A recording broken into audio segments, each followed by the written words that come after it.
இப்பொழுது நாம் செய்திக்கு கடந்து செல்கிறோம். பிரியமானவர்களே, பிதாக்களின் யுகத்திலே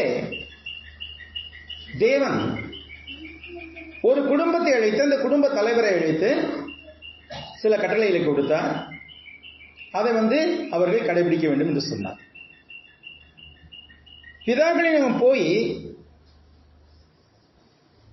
மோசே யுகம் வந்த போது, நியாயப்பிரமாண யுகத்தில் இஸ்ரேல் தேசம் முழுவதற்குமாக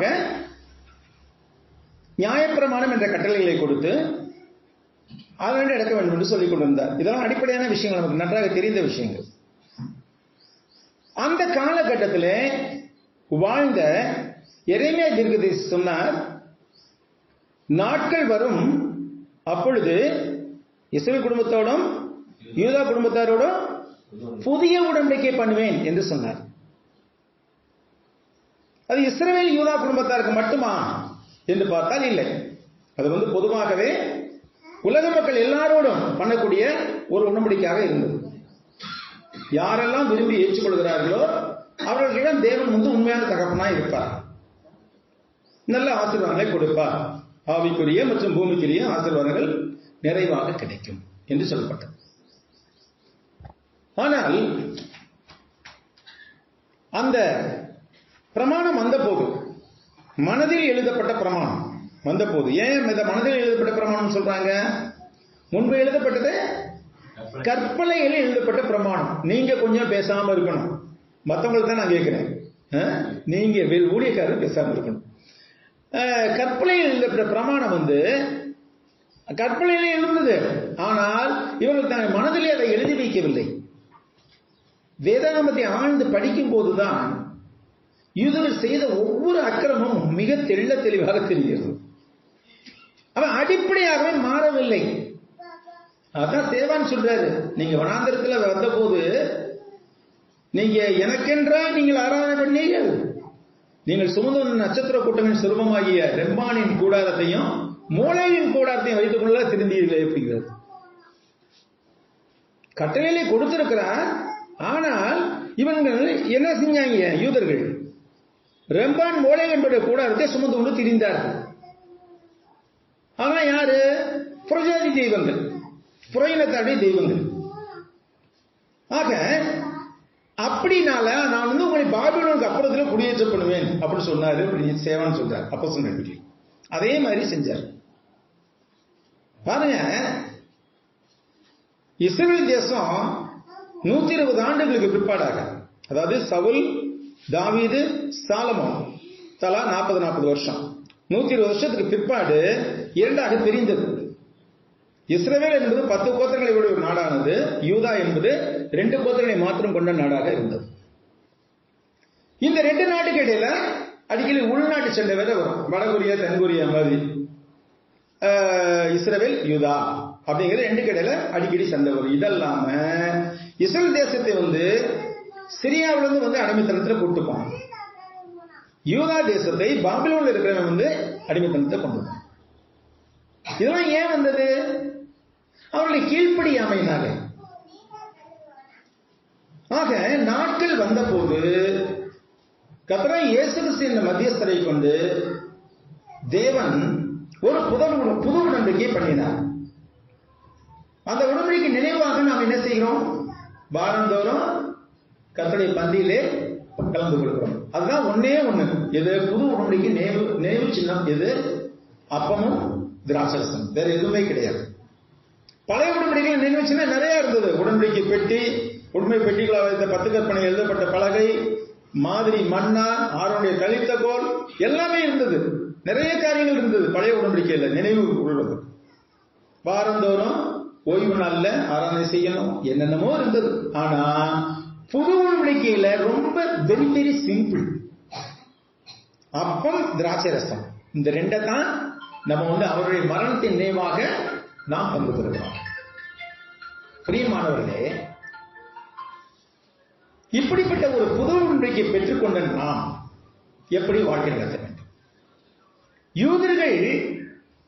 யூதர்களிலே விசுவாசம் உள்ளவர்களாய் ஆண்டவரிடத்தில் வந்தவர்கள் நல்ல ஆசீர்வாதங்களை பெற்றுக் கொண்டார்கள்.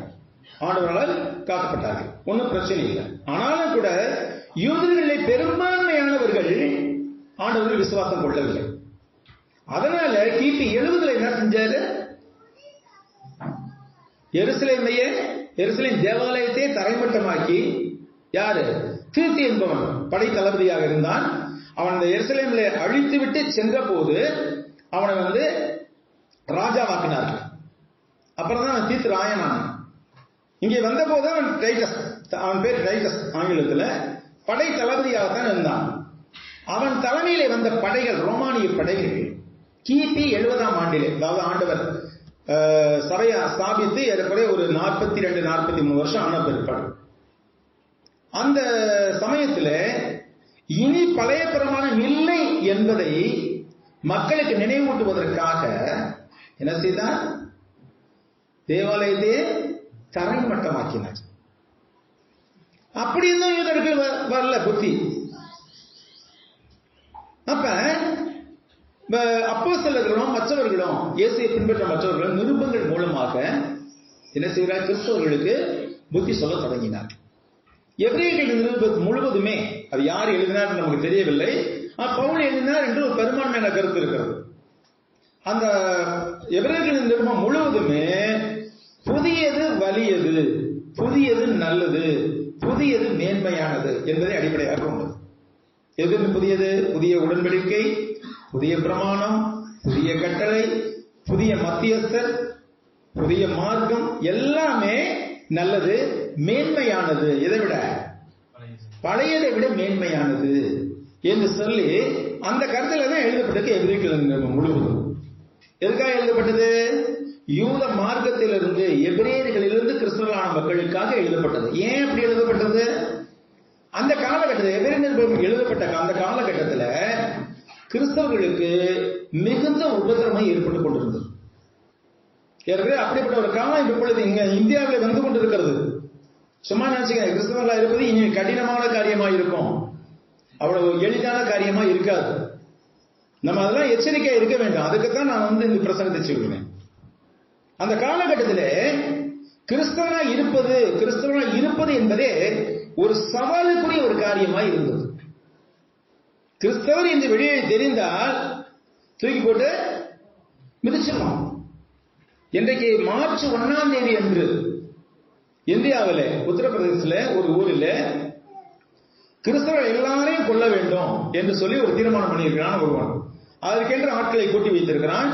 50,000 பேர் வேணும், எனக்கு 50,000 பேர் வாங்க, கிறிஸ்தவர்கள் எங்கே இருந்தாலும் அவர்களை கொல்லுவோம் அந்த சுற்று வட்டாரத்தில் என்று சொல்லிக் கொண்டிருக்கிறான். இது ஏறக்குறைய எஸ்தரின் காலத்திலே ஆமான் செய்த வேலைக்கு ஒப்பாகத்தான் இருக்கிறது. அவங்க நாமகரண கூட்டம் ஒரு பக்கம் இருக்கட்டும், ஆனாலும் அவங்களும் யாரு? கிறிஸ்துவின் பேரை சொல்றவங்க தானே, அவங்களுக்காக நான் ஜெபம் பண்ணணும் நிச்சயமாகவே. ஆக வர 1ஆம் தேதி, இன்னும் எத்தனை நாள் இருக்கு? இன்னும் 23 தேதி, இன்னும் 5 நாள். 1ஆம் தேதி எனக்கு கத்தி எடுக்க போனான். கத்தி எடுத்து எல்லா கிறிஸ்தவனையும் கொல்லுவோம், எல்லா கிறிஸ்தவ பெண்களையும் நிர்வாணமாக்கி தெருவில் நடக்க விடுவோம் என்று சொல்லிக் கொண்டிருக்கிறான். அப்படி ஒரு கூட்டம் கிளம்பி இருக்கிறது. இது ஏறக்குறைய ஆமான் செய்த அந்த செயலுக்கு ஒப்பாகத்தான் இருக்கிறது. ஆமான் அந்த செயலை செய்வதற்கு கர்த்தர் அனுமதிக்கவில்லை. என்ன செய்தால், அதுக்கு முன்னாடி ஆமான் செத்து போனான். அது மாதிரி இங்கே ஏதாவது நடக்கும், நிச்சயமா கர்த்தர் கைவிட மாட்டார். ஆனா நம்ம அதுக்காக ஜெபம் பண்ணணும். பிரியமானவர்களே, இந்த அருண் என்ன வேணும்? என்ன வேணும்? இங்க வா, இங்க வா, இங்க வா, இங்க நிற்க.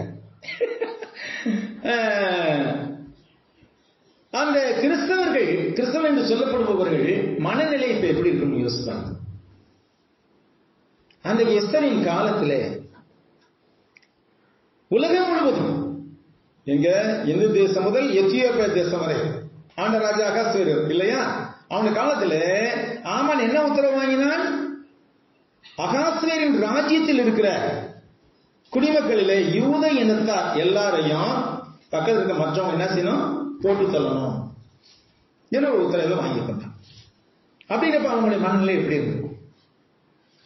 பிரியமானவர்களே, என்ன நேர்ந்தாலும் கிறிஸ்துவுக்கு என்று நாம் உறுதியா இருக்க வேண்டும். அதைத்தான் இந்த நிகழ்வுகள் நமக்கு சொல்லுகின்றன. ஏனென்றால் நம்முடைய தேவன் வல்லமை உள்ளவர், கடைசி நிமிடத்திலே கூட காப்பாற்ற வல்லவராய் இருக்கிறார். எல்லாமே போயிட்டு நம்பிக்கையற்று போயிட்டு சூழ்நிலையிலே கூட வெளிச்ச கீற்று ஒன்று வரும் நமக்கு. அப்போ அந்த வேளையில தேவன் நம்மை காப்பாற்றுவதை உலக மக்கள் பார்த்து பிரமிப்பார்கள். நிச்சயமாகவே அப்படிப்பட்ட தேவன் நம்ம தேவன். ஏன்னா அவர் ஒருவர் தான், நாம் உறுதியாக சொல்ல முடியும், அவர் ஒருவர் தான் உயிரோடு இருக்கிறவர். இந்த உலகத்திலே மற்ற எல்லா தேவர்களும் கல்லும் மண்ணுமாய் இருக்கிறார்கள். கல்லாலும் மண்ணாலும் சிலைகளை செய்து வைத்துக்கொண்டு இதான் எங்கள் தேவன், நீ ஏன் காப்பாற்ற வேண்டும் சொல்லுகிறார்கள். ஆனா அந்த சிலையை திருடிட்டு போயிடலாம். வெளியே வந்து உலகத்துல இருந்துன்னா அந்த சிலையை திருடிட்டு போயிடலாம். அப்ப அந்த சிலை வந்து தன்னைத்தானே காப்பாற்றிக் கொள்ள முடியாத ஒரு சிலை. அது எப்படி இவனை காப்பாற்ற முடியும் என்ற அறிவு அவர்களுக்கு கிடையாது. இப்போ நாமும் ஒரு காலத்துல அப்படித்தான் இருந்தோம் இல்லையா? நான் உட்பட எல்லாருமே. நீ வேணா ஒருவேளை இந்து மார்க்கத்திலிருந்து வந்தவர்கள் விக்கிரகங்களை செய்து கொண்டிருப்பீர்கள், ஆசி மார்க்கத்திலிருந்து வந்த நான் வந்து சிலை வழிபாடு, சொரூப வழிபாடு செய்து கொண்டிருந்தேன். ஆனால் யூதர்களிலே சில கீழ்ப்படியாமையினாலே தேவனுடைய இருந்த உறவை எழுந்து போன போது அவர்கள் முறிக்கப்பட்டார்கள். அவர்கள் என்ன செய்தார்கள்? முறிக்கப்பட்டார்கள். முறிக்கப்பட்டார்கள். தேவனோட அவர்களுக்கு உறவு அற்று போயிற்று. அப்படி முறிக்கப்பட்ட இடத்துல நாம ஒட்ட வைக்கப்பட்டிருக்கிறோம். அதைத்தான் பவுலுக்கு சொல்லுகிறார். இப்ப நம்ம வார்த்தை வேதவசனத்திலே சில கிளைகள் முறித்து போடப்பட்டிருக்க காட்டு ஒலிவ மரமாகிய நீ. யார்? நம்மெல்லாம் காட்டு ஒலிவ மரமா? நம்ம நாட்டு சீம ஒலிவ மரம் அல்ல, நம்மெல்லாம் காட்டு பயல்களா இருந்தவங்க. காட்டு ஒலிவ மரமாக இருந்த நீ என்ன செய்யற? சில கிளைகள் முறித்து போடப்பட்டிருக்க அந்த இடத்துல நீ ஒட்ட வைக்கப்பட்டிருக்கிறாய். நல்லா யோசிப்பார்கள். என்ன, நம்மளாம் பிறப்பாலை கிறிஸ்தவர்கள் அல்ல, பிறப்பாலை யூதர்களும் அல்ல இல்லையா? மாமசரீதியா நம்ம ஆபிரகாமின் சந்ததியா கிடையாது.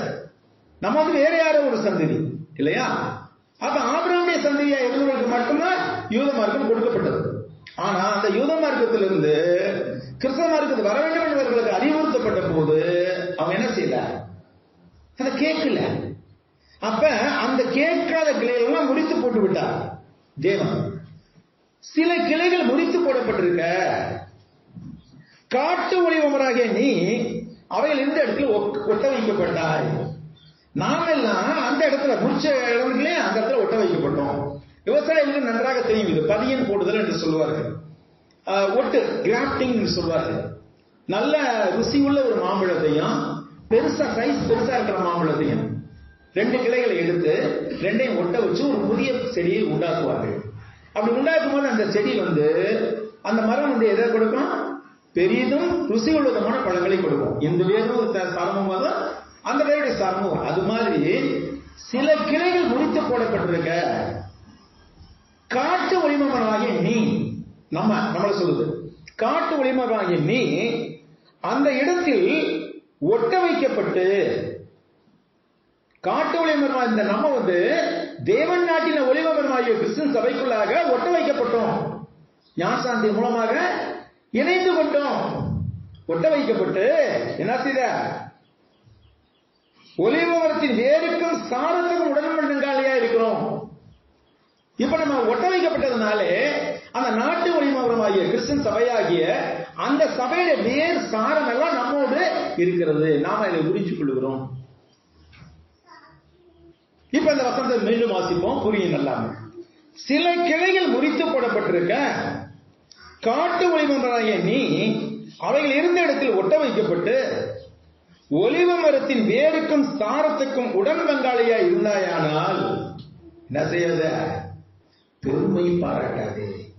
நீ அந்த கிளைகளுக்கு விரோதமாக பெருமை பாராட்ட. எந்த கிளைகளுக்கு விரோதமாக? முறித்து போடப்பட்ட கிளைகள் இருக்கு இல்லையா? யூதர்கள் அவர்களுக்கு எதிராக நாம் பெருமை பாராட்டக்கூடாது. பெருமை பாராட்டுதல் என்பது கர்த்தருக்கு அருவருப்பான ஒரு காரியமாயிருக்கு. யாக்கோபு எழுதும்போது சொல்வார், தாழ்மை உள்ளவர்களுக்கு தேவன் இறங்குகிறார், பெருமை இல்லைன்னா எதிர்த்து நிற்கிறார். நம்ம பெருமை பெறதுக்கு ஒண்ணுமே இடம் இல்லை. நான் இவ்வளவு இந்த வசனங்களை முடிந்தவரை உங்களுக்கு நான் சொல்றது புரியுது உங்களுக்கு எல்லாருக்கும்? நான் சொல்ல வர விஷயம் புரியுதா? அப்ப இந்த புரியுற அளவுக்கு விலக்கி சொல்றேனாக்க அது என்னுடைய காரியம் அல்ல, தேவன் பேசுகிறார். தேவன் தான் இங்கே அதை எனக்கும் உங்களுக்கும் உணர்த்துகிறார். பேசுகிறவனுக்கும் பேச்சை கேட்கிறவர்களுக்கும் ஒரே வகையிலே ஒரே நேரத்திலே அறிவை உணர்த்துவது வேதாகமம் மட்டுமே. நான் ஏற்கனவே சொல்லியிருக்கிறேன், இந்த ஜோக்க கூட சொல்லியிருக்கேன். பள்ளிக்கூடத்துல வாத்தியார் வந்து கேட்டாராம், இமயமலை எங்க இருக்குன்னு கேட்டாராம். ஒரு பள்ளிக்கு தெரியல, அடிச்சு விட்டாராம். அப்ப அவன் போய் அழுதுகிட்டே போய் வீட்டுல சொன்னான் பாப்பாக்கு, என்ன ஏடா அழுகுற? வாத்தியார் வந்து இமயமலை எங்க இருக்குன்னு கேட்ட, தெரியலன்னு சொன்னேன், அதனால அடிச்சு விட்டாரு. அட இன்னமாடா அதை தேடிட்டு இருந்தாங்க, நான் படிக்கிறப்ப கூட இதை கேட்டாங்கடா அப்படின்னாரா. நான் படிக்கிறது கூட இதுதான் கேட்டாங்க, இன்னும் தேடி இருக்காங்களா அத அப்படின்னாரு. வாத்தியாருக்கு கேள்விக்கு பதில் தெரியாம சொல்றாரு கேட்கிறாரு. வாத்தியாருக்கு பதில் தெரியும், பதில் தெரிஞ்சுட்டு தான் கேட்கிறாரு. ஆனா பிரசங்கிப்பவர்களுக்கு அப்படி இல்லை சகோதரனே சகோதரி. பிரசங்கிக்கிற எனக்கும் உங்களுக்கும் ஒரே வேலையில அறிவை புகட்டக்கூடிய இருப்பது வேதவசனம் மாத்திரம்தான். இது பிரசங்கிக்கும் போதே எனக்கும் புத்தி போட்டுக்கிறது வேத வாக்கியம், உங்களுக்கும் புத்தி போட்டுக்கிறது. எவ்வளவு அருமையான ஒரு காரியம் பாருங்க. பெருமை பாராட்டாதே. அவ்வளவு தூரம் நான் விளக்கி சொல்றேன்னா, நான் பெருமை பண்றதுக்கு ஒன்றுமே இல்லை என்கிட்ட. ஆப்டர் நான் ஒரு அற்பமான குப்பையும் தூசுமானவன். அடியனே தேவன் என்ன செய்யறார்? தன்னுடைய வல்லமையில கருவியாக அவருடைய ராஜ்யத்தை பயன்படுத்தி கொடுக்கிறார். அவ்வளவுதான். நம்ம எல்லாரும் சேர்ந்து யாரைத்தான் மகிமைப்படுத்தணும்? தேவனைத்தான் மகிமைப்படுத்தணும். யாரைத்தான் கனப்படுத்தணும்? தேவனைத்தான் கனப்படுத்தணும். மனுஷனுக்கு இங்கே உயலையே இல்லை. ஆக நீ அந்த கிளைகளுக்கு விரோதமாய் பெருமை பாராட்டாதே. பெருமை பாராட்டுவாயானால், ஒருவேளை பெருமை உனக்குள்ளாக கொஞ்சம் இருக்குமானால், யோபு கூட ஒரு இடத்துல சொல்வாரு, சந்திரனை பார்க்கும் போது என் வாய் என் வலதுகையை முத்தம் செய்ததானால் நான் சபிக்கப்படுவேனாக சொல்றாரு. அப்படின்னா என்ன அர்த்தம்? சந்திரனை பார்க்கும் போதுனா இரவு வேளையில என் வாய் என் கையை முத்தம் செய்ததானால்னாக்க, தான் இன்னைக்கு பூரா எவ்வளவு வேலை செஞ்சிருக்கிற, கையே உனக்கு நன்றி அப்படின்னு சொல்லி பெருமை பாராட்டினேன்னா நான் சபிக்கப்படுவேன் என்று சொல்லுகிறார் யோபு. நம்ம செய்கின்ற எந்த வேலையிலும் நாம் பெருமை பாராட்ட இடமே இல்லை. நான் எவ்வளவு பெரிய வீடு வச்சிருக்கேன் தெரியுமா? நான் எவ்வளவு பெரிய தோட்டம் போட்டிருக்கேன் தெரியுமா? எவ்வளவு மாட மாளிகை, எவ்வளவு செல்வாக்கள் இருக்கு, பெருமை வர இடமே இல்லை. தேவன் நினைத்தால் கொடுக்க கூடும், அவர் நினைத்தால் அதை பறிக்கவும் கூடும். அதனால மேட்டிமை சிந்தையா இராமல் பயன் நீ அந்த கிளைகளுக்கு விடமாய் பெருமை பாராட்டாதே. பெருமை பாராட்டுவாயானால் நீ வேரை சுமக்காமல் வேறு உன்னை சுமக்கிறது நினைத்துக் கொள். வேறுங்கிறது இங்கே இதை குறிக்கிறோங்க. யூத மார்க்கம் வேற ஒண்ணும் கிடையாது. யூத மார்க்கம் தான் வேர். எனக்கு எசாயின் அடி, எசாயின் வேரில் ஈசாயினாக்க தாவீதோட அப்பா. அந்த ஈசாயின் வேரிலிருந்து ஒரு துளிர் கிளம்பும் சொல்றாரு இல்லையா? அப்ப ஈசா எந்த பிரமாணத்தை சேர்ந்தவன்? யூத பிரமாணத்தை சேர்ந்தவன். அப்ப யூத பிரமாணத்தில் தான் கிறிஸ்தவ மார்க்கம் தலைத்தது. ஆனால் யூத பிரமாணத்தின் வேறுக்கும் சார்ந்த உடன்படிக்கையாக இருந்தாலும் கூட அதை காட்டிலும் சிறந்ததாய் கிறிஸ்தவ மார்க்கம் இருக்கிறது. புரியுதா நான் சொல்றது? அப்ப நாம நீ வேரை சுமக்காமல், நம்ம வேற சுமக்கிறது இல்ல, வேறுதான் நம்மள சுமக்குது. அதை தெரிஞ்சுக்கிட்டு என்ன செய்ய, நீ வேரை சுமக்காமல் வேறு உன்னை சுமக்கிறது நினைத்துக்கொள். நான் ஒட்ட வைக்கப்படுவதற்காக அந்த கிளையில் முறித்து போடப்பட்டது சொல்லுகிறாயே, நான் ஒட்ட வைக்கப்படுவதற்காக அந்த கிளைகள் முறித்து போடப்பட்டது. எது? யூத மார்க்கத்தில் இருந்த சிலவர் ஏன் ஒழித்து போடப்பட்டார்கள், ஏன் நீக்கப்பட்டார்கள்? நான் ஒட்ட வைக்கப்படுவதற்காக அப்படி சொல்வாயானால் என்ன செய்ய? நல்லது, நீ அப்படி நினைச்சுக்க. ஆனா எதனால நிறுத்தி போடப்பட்டனாவே அது முக்கியம். அந்த பாயிண்ட் தான் மிக முக்கியமான பாயிண்ட். அவிசுவாசத்தினாலே நீ முறித்து போடப்பட்டன. அவிசுவாசத்தினாலே அவைகள் முறித்து போடப்பட்டன. நீயோ விசுவாசத்தினாலே நிலை நிற்கிறார். இப்ப நம்ம யோசிச்சு பார்க்கணும், நம்மளும் சுய பரிசோதனை செய்து பார்ப்போம். நாம உண்மையிலேயே தேவன் மீது விசுவாசம் உள்ளவர்களாக இருக்கிறோமா?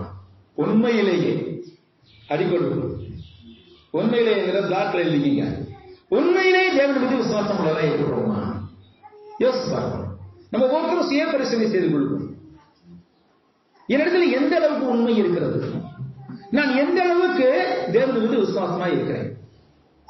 நான் 100% தேவனை நம்பியிருக்கிறேனா, அல்லது தேவனையும் நம்பிக்கொண்டு உலக பொருளை நம்பிக்கொண்டிருக்கிறேன்? மத்தேயு சொல்றார், ஆண்டவர் எந்த எஜமானம் எந்த வேலைக்காரன் செய்ய முடியாது, 2 எஜமானுக்கு செய்ய முடியாது.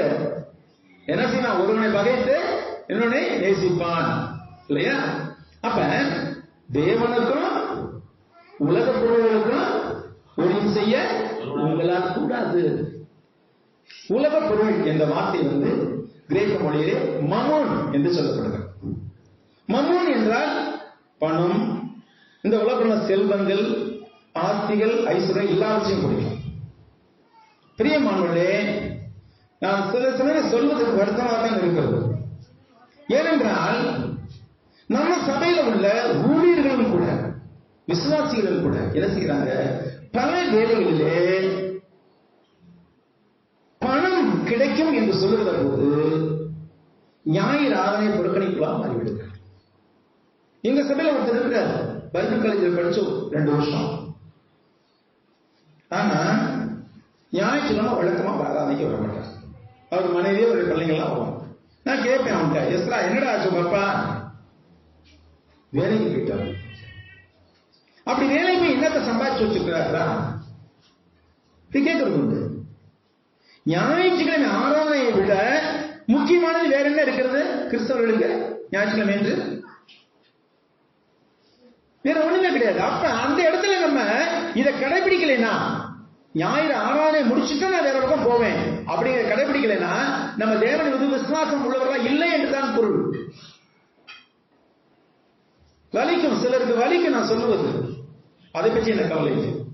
தேவன் சொல்ல நினைக்கிறது அதைத்தான் நான் சொல்லிக் கொண்டிருக்கிறேன். வாரந்தோறும் ஞாயிற்றுக்கிழமை ஆராதனை என்பது நம்முடைய வாழ்க்கையிலே மிக மிக மிக மிக முக்கியமான ஒரு காரியம். மற்ற வேலையில ஞாயிற்றுக்கிழமை பார்க்கக்கூடாதுன்னு சொல்ல, நான் அப்படி சொல்லவே இல்லை. முதல்ல ஆராதனைக்கு வாங்க, ஆராதனை முடிச்சுட்டு அப்புறம் மற்ற வேலையில பாருங்க. இது எவ்வளவு இடையூறுகள் வைக்கும் தெரியுமா? நம்ம ஞாயிற்றுக்கிழமை ஆராதனை புறக்கணிக்கிறது நம்முடைய சமுதாயத்தில் இருக்க மற்றவர்கள் என்ன சொல்லுவாங்க, நினைச்சா வருவாங்க, நினைச்சா போவாங்க சொல்லுவாங்க இல்லையா? ரொம்ப அற்புதமா நினைச்சு பேசிடுவாங்க. பிரியமானவர்களே, நாம் முதலாவதாக தேவனுக்காக நாம் தேவபக்தியுள்ளவராக இருக்க வேண்டும். இரண்டாவது, நமக்காக நாம் தேவபக்தியுள்ளவராக இருக்க வேண்டும். மூன்றாவது, இந்த சமுதாயத்துக்காக நாம் தேவபக்தியுள்ளவராக இருக்க வேண்டும். தேவ பக்தியிலே குறைவுபடக்கூடாது. எந்த விஷயத்திலையும் குறைவுபட்டாலும் தேவ பக்தியிலே மாத்திரம் நாம் குறைவுபடவே கூடாது. அது ஆதார ஒரு காரியம் தேவனுடைய பிள்ளைகளுக்கு. ஏன்னா என்ன சொல்றாரு, அவிசுவாசனால் அவைகள் முடித்து போடப்பட்டன, நீ விசுவாசனால் நிற்கிறாய், மேட்டினை சிந்தையாயிரான்னு பயந்துரு. நம்ம விசுவாசனால் நிலைநிற்கிறோம் என்று சொல்லுகிற போது 100% விசுவாசனை நிலைநிற்கிற போது சிலருக்கு மேட்டினை வரும். அந்த மேட்டினை இருக்கக்கூடாது. நம்ம 100% விசுவாசத்தில் நிலைத்து இருந்தாலுமே கூட நாங்கள் யாரு அப்பிரயோஜனமாக ஊழியக்காரன் நாங்கள் செய்ய வேண்டிய கடமையை தான் செய்யணும் என்று சொல்ல வேண்டும். லூகாவில் சொல்றாரு, ஒருத்தன் பண்ணையிலிருந்து வரணும், நில உரிமையாளர் வந்து உட்கார்ந்துட்டான் சாப்பாட்டுக்கு. வேலைக்காரன் வர்றான், வேலைக்காரன் வேலை செஞ்சு களைப்போட வர்றான். களைப்போட வரும்போது உடனே இந்த நில உரிமையாளர், சரிப்பா நீ உட்காந்து சாப்பிட்டு பார்க்கணும்னு சொல்லுவாரா? எனக்கு சாப்பாட்டை போடுன்னு சொல்லுவேன். எனக்கு சாப்பாட்டை போடு, நான் சாப்பிட்டுக்கிறேன், அப்புறமே நீ சாப்பிடுன்னு சொல்றேன். அப்படி அந்த வேலைக்காரன் எல்லா வேலையும் செய்து முடித்த பிற்பாடும் கூட அவன் பெருமை பாராட்ட வழி இல்லை. ஏன்னா அவனுக்கு என்ன கிடைக்குது? சம்பளம் கிடைக்குது இல்லையா? அதே மாதிரிதான் நாமும் இந்த உலகத்துல விசுவாசத்தில் நிலைத்திருந்தாலும் மேன்மை பாராட்ட இடமில்லை. நாங்கள் அப்பிரயோஜனமான ஊழியக்காரர், நாங்கள் செய்ய வேண்டிய கடமை மாத்திரம் செய்தோம் என்றுதான் நாம் சொல்ல வேண்டும். வேற வழி இல்லை. ஏன்னா இயேசு செய்த தியாகத்துக்கு முன்னால் நாம் செய்கின்ற வேலைகள், நாம் செய்கின்ற ஊழியர்கள், சபைக்கென்று நாம் செய்கின்ற தியாகங்கள் எல்லாம் மிக மிக மிக குறைந்தவை. இயேசு அவ்வளவு பெரிய தியாகம் செய்திருக்கிறார். என்ன செய்கிறார்? நமக்காக என்ன செய்தார்? சொல்லுங்க, என்ன செய்தார் அவர் நமக்காக? தன்னுடைய ஜீவனையே பலியாக ஒப்புக் கொடுத்தார். உனக்காக நான் மரித்தேனே, எனக்காக நீ பிழைப்பாயா என்றுதான் கேட்கிறார். நம்மளே அவருக்காக மரிக்க சொல்லல. அப்படி மரிக்க வேண்டி இருந்தாலும் மரிப்பேன், மரிக்க வேண்டும். பேதுரு சொன்னார் இல்லையா, உமக்காக நான் மரிக்க வேண்டி இருந்தாலும் மரிப்பேனே தவிர உண்மை நான் ஒரு நாளும் மறுதளிக்க மாட்டேன் என்று சொன்னார். ஆனாலும் கூட மறுதளித்தார் 3 தடவை. ஆனாலும் கூட மனம் திரும்பினார். அதனால அவருடைய பிரசங்கத்தை கொண்டுதான் முதலாக 3000 பேர் மீட்கப்பட்டார். பிரியமானவர்களே, இந்த உலகத்திலே கிறிஸ்தவ வாழ்க்கை என்பது நாம் நினைப்பது போல அவ்வளவு சுலபமானது அல்ல. இது இருக்கிற அப்புறம் இங்க வந்துகிட்டு பேசாம ஓடி போயிடலாமே, பழையதுக்கே ஓடி போயிடலாமே நினைக்க தோணுதா? கூட போக முடியாது. ஏன்னாக்கா என்ன சொல்லுது? பேதுரு சொல்லுவாரே, கர்த்தர் இரட்சகராகிய இயேசு கிறிஸ்துவை அறிகிற அறிவினாலே உலகத்தின் அசந்தங்கள் தப்பினவர்கள் மீண்டும் அவையில் சிக்கிக்கொண்டு ஜெயிக்கப்பட்டார். அவருடைய முன்னிலைமை பின்னிலைமையிலும், அவருடைய பின்னிலைமை முன்னிலைமையிலும் கேடுவதா இருக்குன்னு சொல்லுகிறார் பேதுரு இல்லையா? பிரியமானவர்களை, நான் திரும்பி போக முடியாது. இயேசுவின் பின்னால் நானும் செல்வேன், திரும்பி பார்க்க மாட்டேன். பாட்டு பாடுறோம், வேகமா பாட்டு பாடிடுவோம். அந்த பாட்டை பாட சொன்னாங்க, எவ்வளவு வேகமா பாடுவோம். இயேசுவின் பின்னால் நானும் செல்வேன், திரும்பி பார்க்க மாட்டேன். ஆனா திரும்பி பார்த்துக்கிட்டே திரும்பி பார்க்க மாட்டேன்னு சொல்றது. அப்படியா? திரும்பி பார்த்துக்கிட்டே நான் திரும்பி பார்க்க மாட்டேன்னு சொல்றதா? இல்லை, கூட நான் அவிசுவாசனாலே அவைகள் முறிக்கப்படப்பட்டன. நீ விசுவாசனாலே நிற்கிறாய், மேட்டிமை சிந்தையா இல்லாமல் பயந்துரு. ஏன் பயந்துருக்கணும்? ஸ்வாப கிளைகளையே தேவன் தப்ப விடாது இருக்க. அவங்கெல்லாம் என்ன கிளைகளா? யூதர்கள் தான் ஸ்வாப கிளைகள் என்று சொல்லப்படுகிறது. தன்னிலே இருந்த கிளைகள் அதெல்லாம். அதாவது அது எங்கிருந்து ஒட்ட வைக்கப்படல இல்லையா? இஸ்ரவேல் ஜனம் என்பது யாக்கோபு கேள், சிறு பூச்சியே கேள் என்றுதான் சொல்லுகிறார். யாக்கோபின் வம்சத்தராகிய அந்த மக்கள் எல்லாருமே சுபாவ கிளைகளாய் இருந்தவர்கள். அவங்க வேறு மரத்தில் வந்து ஒட்ட வைக்கப்படல. யூத மார்க்கம் என்ற மரம் எப்பொழுது முளைக்கத்தோட அதிலே சுவாபமாய் இருந்தவர்கள். சுவாப கிளைகளையே தேவன் தப்ப விடாது இருக்க, உன்னையும் தப்ப விட மாட்டார் என்று எச்சரிக்க. ஏன் இந்த சுவாப கிளைகளை முறித்து போட்டார்? ஏன் முறித்து போட்டார்? அவருடைய அவிசுவாசத்தினாலே. கிபி 70 நடந்த அந்த சம்பவம் வந்து மிக மிக மிக கொடுமையான ஒரு சம்பவம். பாருங்க, எருசலேம் என்றால் என்ன அர்த்தம்? எரு என்றால் இடம். எருசலேம், சலேம்னா என்ன அர்த்தம்? சமாதானம் என்று அர்த்தம். எருசலேம்னாக்கா சமாதானத்தின் இடம் என்று அர்த்தம். ஆனால் அந்த சமாதானத்தின் இடம் என்று அழைக்கப்பட்ட அந்த இடத்திலே தான் உலகத்திலேயே அதிகமான போர்கள் நடைபெற்றிருக்கின்றன. இது ஒரு ஐரணியா இருக்குல்ல, முரண்பாடா இருக்கு இல்லையா? யோசிச்சு பாருங்க. அந்த இடத்துக்கு பேரு எருசலேம்.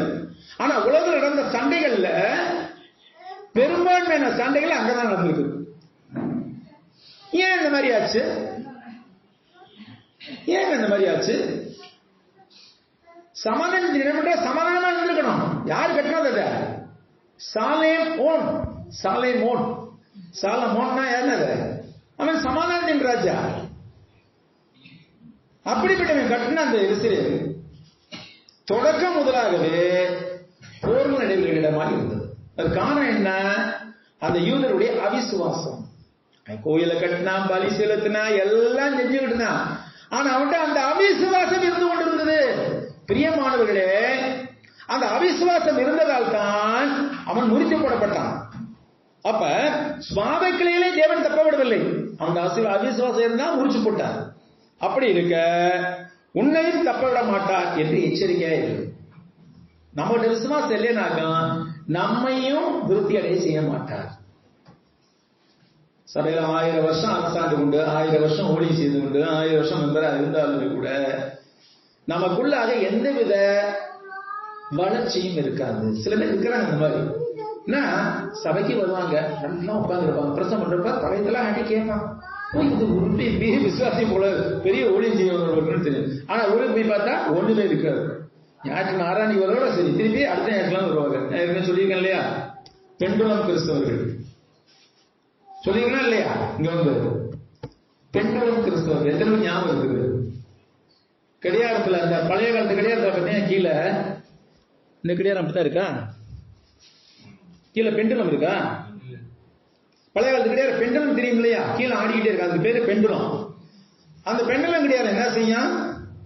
எப்படி ஆடும், திருப்பி எப்படி ஆடும், இப்படியே ஆடிக்கிட்டே இருக்கும். அது மாதிரி இந்த பெண்டுலம் கிறிஸ்தவம் என்ன செய்வாங்க? ஞாயிற்றுக்கிழமை சபை பக்கம் வருவாங்க, மற்ற நாள்ல உலகத்து பக்கம் ஓடிடுவாங்க, திருப்பி ஞாயிற்றுக்கிழமை சபை பக்கம் வருவாங்க, திருப்பி உலகத்து பக்கம் ஓடுவாங்க, இப்படியே ஆடிக்கிட்டு இருப்பாங்க. அதுக்கு பேர் தான் பெண்டுலம் கிறிஸ்தவம். நாம ஒரு அந்த பெண்டுலம் ஸ்டேட்ல இருக்கிறோமா? யோசிப்போம், நம்மளே யோசிப்போம். ஞாயிற்றுக்கிழமை ஆராதனைக்கு வர்றோம், பிரசனம் பண்றாங்க, அருமையா இருக்குது. திண்டுக்கல்ல இருந்து ஒருத்தர் வந்து சூப்பரா பிரசனம் பண்ணாரு எல்லாம் சொல்றோம். ஆனா வீட்டுக்கு போயிட்டு அந்த பழைய குருடி கதவை குருடி அப்படிங்கிறது செஞ்சுக்கிட்டு இருந்தோம்னா என்ன மாறுபாடு இருக்குது நம்மகிட்ட? ஒரு பிரசங்கம்னா அந்த பிரசங்கத்தை கேட்கிற போது நம்முடைய இருதயம் மாற்றம் அடைய வேண்டும். நம்முடைய இருதயம் மாற்றம் அடைந்தது நம்முடைய வாழ்க்கையின் செயல்பாடுகளை தெரிய வேண்டும். அப்ப ஸ்வாபக்கிளையிலே தேவன் தப்ப விடாது இருக்க, உன்னையும் தப்பட மாட்டான் எச்சரிக்கையாயிரு. ஆகையால் தேவனுடைய தயவையும் கண்டிப்பீப்பா. தேவன் தயவுள்ளவராய் இருக்கிறார், அதே சமயத்தில் கண்டிப்புள்ளவராயும் இருக்கிறார். தேவன் நம்ம பாராட்டின தயவினாலே தான் நாம் ஞானஸ்தானம் பெற்றுக்கொண்டோம். உன் தாயின் வயிற்றில் இருக்கும் போதே உன்னை, உன் தாயின் கர்ப்பத்தில் இருக்கும் போதே உன்னை பெயர் சொல்லி அழைத்தேன் என்று சொல்கிறார். இது இருக்க ஒவ்வொருத்தருக்கும் பேர் இருக்கு. வெள்ளச்சாமி, பிரதீப், ராமராஜ், ஒவ்வொருத்தருக்கும் ஒரு பேர் இருக்குது. அந்த பேரை எப்ப கூப்பிட்டாராம்? நம்ம அம்மாவுடைய கர்ப்பத்தில் இருக்கும் போதே நம்மள பேர் வச்சுட்டாராம் தேவன். பேர் சொல்லி அழைக்கிறார் தேவன் நம்மை. அப்ப அது வந்து அவருடைய தயவை காண்பிக்கிறது. அப்படி அழைக்காம இருந்திருந்தா நம்ம எப்படி இருந்திருப்போம் யோசிச்சு பாருங்க. நம்ம போயிட்டு பழனிக்கு போயிட்டு மோட்டை எடுத்துக்கிட்டு பால் காவடி எடுத்துக்கிட்டு அப்படி இப்படி கிணறம் போட்டுக்கிட்டு இப்படிதான் தெரிஞ்சிருப்போம் இல்லையா? உண்மையான தேவனை அறியாமலே இருந்திருப்போம். ஆனா இப்ப வந்து நம்ம உண்மையான உயிருள்ள தேவனை அறிந்தவர்களாய் ஜீவனுள்ள இந்த உலகத்தை வாழ்ந்து கொண்டிருக்கிறோம். நான் இதே ஒரு கருத்தை சொல்லுகிறேன். இந்த உலகத்திலே ஞானஸ்தானம் பெற்றுக் கொண்டவர்கள், அதாவது கிறிஸ்டியன் சபைக்குள்ளாக கிறிஸ்தவர்களை ஞானஸ்தானம் பெற்றுக் கொண்டவர்கள் தான் உயிருள்ளவர்களாய் இழந்து கொண்டிருக்கிறோம். மற்ற எல்லாருமே நடைப்பணங்களாய்த்தான் தெரிந்து கொண்டிருக்கிறார்கள் இந்த உலகத்தில். ஏன்னா அவர்களுக்குள்ளாக இருக்கிற ஆத்மா விட்டு அவர்களுக்கு தெரியாது. அந்த ஆத்மா உயிர்ப்பிக்கப்படும் என்ற விஷயம் அவர்களுக்கு தெரியாது. ஆத்மாவிலே சூடுபட்டவர்களாய் அவங்க என்ன செய்யறாங்க? இந்த உலகத்திலே அடைந்து கொண்டிருக்கிறார். அப்ப அது நடைபெறும். நம்ம வந்து ஆத்மா வந்து இருக்கிறது, இந்த ஆத்மா வந்து தேவனுக்கு ஏற்புடையதாக வாழ வேண்டும், இந்த உலகத்திலே வாழ்கின்ற போது என்பதை உணர்ந்து கொண்டவர்களாய் உயிருள்ளவர்களாய் நடமாடி கொண்டிருக்கிறோம். அப்ப தேவன் நம்மை வைத்த தயவினாலே நம்மை உயிர்ப்பித்தார். நம்ம வந்து ஞானஸ்தானத்திலே முதலாம் உயிர்த்தலை பெற்றுக்கொண்டோம். அதான் உண்மை. நம்ம பழைய வாழ்க்கைக்கு மரித்தோம், தண்ணீர் கூட அடக்கம் பண்ணப்பட்டோம், மீண்டும் உயிர்ப்பிக்கப்பட்டோம். அதான் ஞானஸ்தானம் இல்லையா? அப்ப அந்த மரணம் அடக்கம் உயிர்த்தெழுதல் கர்த்தராகிய இயேசு மரணம் அடக்கம் உயிர்த்தெழுதல் இணைக்கப்பட்டு நாம் முதலாம் உயிர்த்தெழுதலை பெற்றுக்கொண்டோம். இரண்டாம் உயிர்த்தெழுதல் எப்போ நடக்கும்? இரண்டாம் உயிர்த்தெழுதல் எப்போ நடக்கும்? ஞாயிற்று நாள்ல கர்த்தராகிய இயேசு மறுபடியும் வரக்கூடிய நாள்ல இரண்டாம் ஞாயிற்று நடக்கும். அந்த இரண்டாம் ஞாயிற்று என்னைக்கு நடக்கும்? என்னைக்கு வேணா நடக்கும், யாருக்கும் தெரியாது இல்லையா? அப்ப இன்றைக்கு ஒருவேளை கர்த்தர் வருவார் என்றால் நாம அவரை சந்திக்க ஆயத்தமாய் இருக்கிறோமா?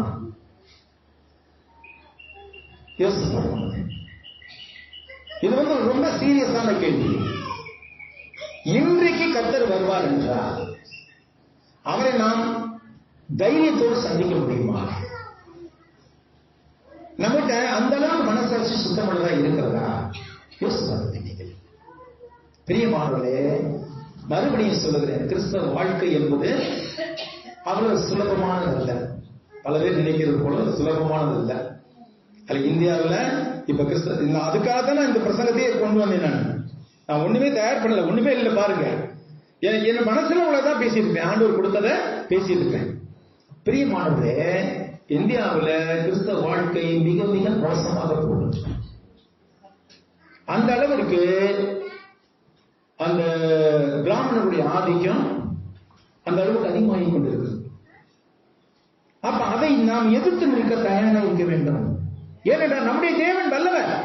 நம்முடைய தேவன் எப்படி நம்மை காப்பாற்ற வல்லவர். தானியேல் இருந்து அந்த 3 சகோதரோட சேர்ந்து 3 பேரோட சேர்ந்து தானியே மிஷாவில் அந்த 3 பேரும் சேர்ந்து அவனை தூக்கி செங்கல் சூளையில போட்டாங்க இல்லையா? அப்ப என்ன சொல்றாரு? எங்களை காப்பாற்ற எங்கள் தேவன் வல்லவரா இருக்கிறார், காப்பாற்றாமல் போனாலும் எங்களுக்கு பயம் இல்லை என்று சொன்ன அந்த தைரியம் இருக்கிறதா நம்ம இடத்துல?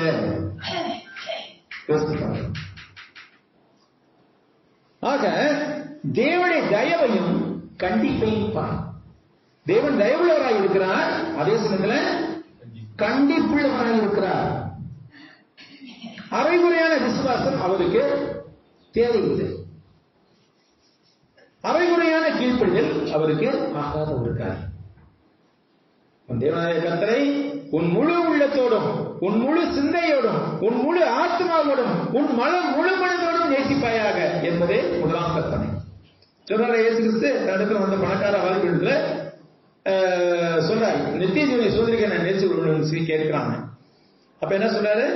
கட்டளை உனக்கு தெரியுமே, கட்டளை என்ன? பிரதான கட்டளை என்ன? பிரதான கட்டளை 2 கட்டளை சொல்றான். ஒன்னு என்னது? உன் தேவனாய கர்த்தரை உன் முழு இதயத்தோடும், உன் முழு ஆத்மாவோடும், உன் முழு சிந்தையோடும் நேசிப்பாயாக என்பதே முதலாம் கற்பனை. இதற்கு இணையான 2ஆம் கற்பனை என்னவென்றால், உன்னிடத்தில் அன்பு கொடுக்கிறது போல உன் அயலானுக்கு அன்பு கொடுவா என்பது 2வது கட்டளை என்று சொன்னாரு.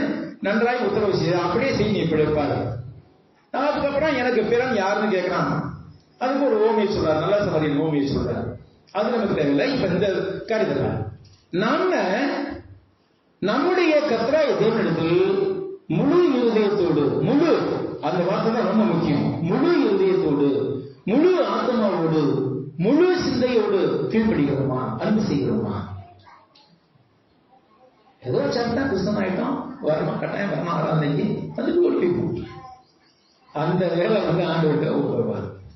அதான் அவர் கண்டிப்பா இருக்கிறார். தேவனுடைய தயவையும் கண்டிப்பையும் பார். விழுந்தவர்களிடத்திலே கண்டிப்பை காண்கிறார், உன்னிடத்தை தயவை காண்பிக்கிறார். விழுந்தவர்களிடத்திலே கண்டிப்பை காண்கிறார், நீ மறுபடியும் வரணும். இப்ப நம்மளுடைய குடும்பங்களை எடுத்துக்கொள்வோம். நம்முடைய குடும்பங்கள்ல இருக்கிற எல்லாரும் ஆண்டவர்கள் இருக்கிறார்களா? ஆண்டவர்கள் இருக்கிறேன் என்று சொல்லிக்கொண்டு எல்லாருமே உண்மையிலேயே ஆண்டவர்கள் இருக்கிற விஷயத்தை கவனிக்கிறார்களா, அக்கறை செலுத்துகிறார்களா?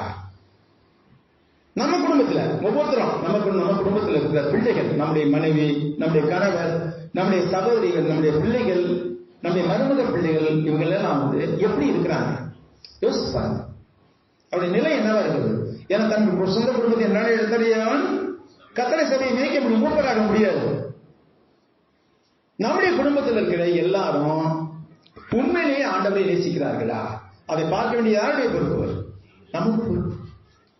கணவனாக இருந்தாலும் சரி, மனைவியாக இருந்தாலும் சரி, பிள்ளைகளாக இருந்தாலும் சரி, பேர பிள்ளைகளாக இருந்தாலும் சரி, மருமக பிள்ளைகளாக இருந்தாலும் சரி, மகன்களாக இருந்தாலும் சரி, யாரா இருந்தாலும் கர்த்தர்களாக வராதவர்களே நாம் கண்டித்து உணர்த்த வேண்டியது நம் ஒவ்வொருடைய பொறுப்பாக இருக்கிறது. விழுந்தவர்களிடத்திலே கண்டிப்பையும் உன்னிடத்தை தயவையும் காண்பித்தார். அந்த தயவிலே நிலைத்திருப்பாயானால் உனக்கு தயவு கிடைக்கும். நம்மகிட்ட தயவு காண்பிச்சிருந்தா தேவன் நம்ம அவருடைய ராஜ்யத்துக்குள்ள இணைந்திருக்கிறார். அந்த தயவிலே நாம் நிலைத்திருந்தால் நமக்கு என்ன கிடைக்கும்? தயவு கிடைக்கும். நிலைத்திராவிட்டால் நீயும் விட்டு போவாய். என்ன செய்யறான்? ஒரு தோட்டக்காரன் வந்து பார்க்கறான், மரத்தை பார்க்கறான், 3 வருஷமா பார்க்கறான். 3 வருஷமா பலன் தரது இந்த வேலைக்காரனை கூப்பிடுறான், இந்த மரத்தை வெட்டி போடுறான், எதுக்குடா தோட்ட இடத்த வச்சுக்கிட்டு இருக்குது? அப்ப அந்த தோட்டக்காரன், அந்த வேலைக்காரன் என்ன சொல்றான்? வேலைக்காரன் யாரு? இயேசு கிறிஸ்து. அவர் என்ன சொல்றாரு? இந்த வருஷம் பார்ப்போம் ஐயா, நான் இதை சுத்தி கொத்தி எரு போடுறேன், எரு போட்டு தண்ணீர் ஊட்டுறேன், நான் நல்லா பராமரிக்கிறேன்.